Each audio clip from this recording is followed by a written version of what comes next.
the easiest grading ripoff.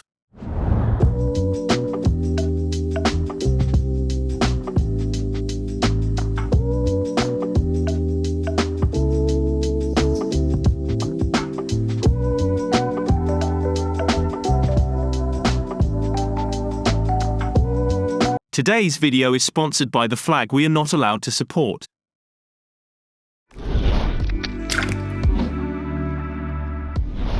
Open your clip in the Fusion page and bring a color corrector node after. Change the menu to histogram and set the histogram type to match. Obviously nothing has changed because you need to give it an image to match with. Bring any movie still in empty space of your flow and connect it to the green point of the color corrector node. Select the color corrector and increase the smooth correction slider until you are satisfied. You can also adjust the strength of the applied color with the match slider. Once you set the sliders to your liking, then it's the easiest way to get any color from anywhere. Take some screenshots of your favorite movies or use Google to get film photos as a reference. There are a lot of nerds out there who are uploading movie stills or analog film examples. They already did the hard work for you because they don't have a life, so use it.